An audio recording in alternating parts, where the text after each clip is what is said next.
ఈరోజు తమరి అధ్యక్షతన అత్యంత కీలకమైన ప్రకటన చేయాలని రాష్ట్ర ప్రభుత్వం భావిస్తున్నది. కొన్ని దశాబ్దాల నుంచి మాదిగ ఉపకులాలకు సంబంధించిన లక్షలాది మంది యువకులు ఎస్సీ రిజర్వేషన్లలో ఏబిసిడి వర్గీకరణ కోసం వాళ్ళు పోరాటాలు చేస్తున్నారు. 27 సంవత్సరాల నుంచి ఉమ్మడి రాష్ట్రంలో కానీ ప్రత్యేక తెలంగాణ రాష్ట్రంలో కానీ ఏబిసిడి వర్గీకరణ మీద మాదిగ ఉపకులాల యువకులు పోరాటాలు చేయడం జరిగింది.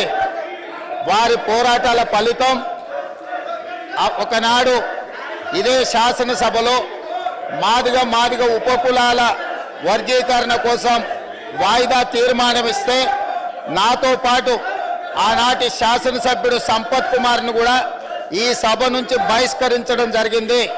గత ప్రభుత్వం ఏబిసిడి వర్గీకరణ మీద కేంద్రానికి ప్రధానమంత్రికి విజ్ఞప్తి చేయడానికి అఖిల పక్షాన్ని తీసుకెళ్తామని చెప్పి తీసుకుపోకుండా మాదిగ సోదరులను మోసం చేయడం జరిగింది.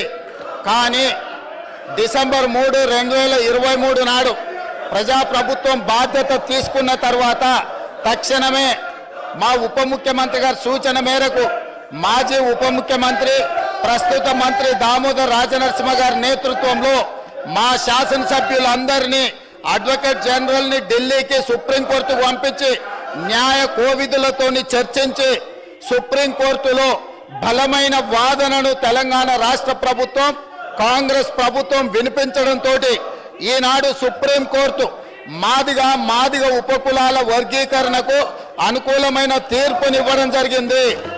నేను మనస్ఫూర్తిగా సుప్రీంకోర్టు కాన్స్టిట్యూషనల్ బెంచ్కు రాజ్యాంగ ధర్మాసనానికి మనస్ఫూర్తిగా కృతజ్ఞతలు తెలియజేస్తున్నా. 7 మంది జడ్జిలలో 6 మంది జడ్జిలు రాష్ట్రాలకు ఏబిసిడి వర్గీకరణ చెయ్యడానికి అనుమతి ఇచ్చింది. తెలంగాణ రాష్ట్ర ప్రభుత్వం తరఫున నేను స్పష్టమైన ప్రకటన చేస్తున్నా. దేశంలోనే అందరికంటే ముందు బాగానే నిలబడి తెలంగాణ రాష్ట్ర ప్రభుత్వం ఏబిసిడి వర్గీకరణ అమలు చేసే బాధ్యత మా మిత్రులు మా మంత్రివర్గ సహచరులు మేమందరం తీసుకుంటాం. అవసరమైతే ఇప్పుడు ఇచ్చిన ఉద్యోగ నోటిఫికేషన్లలో కూడా వర్గీకరణను అమలు చేయడానికి అవసరమైతే ఆర్డినెన్స్ తీసుకొచ్చి మాదిగ సోదరులకు న్యాయం చేసే బాధ్యత మేము తీసుకుంటాము. కాబట్టి ఈరోజు ఈ సభ అందరూ కూడా ఈ అంశం మీద ఏకాభిప్రాయానికి వచ్చి మాదిగ ఉపకులాల వర్గీకరణకు సంపూర్ణంగా సహకరించాల్సిందిగా రాష్ట్ర ప్రభుత్వం తరఫున నేను విజ్ఞప్తి. MFSN ఛానల్కు లైక్ చేయండి, షేర్ చేయండి, సబ్స్క్రైబ్ చేయండి.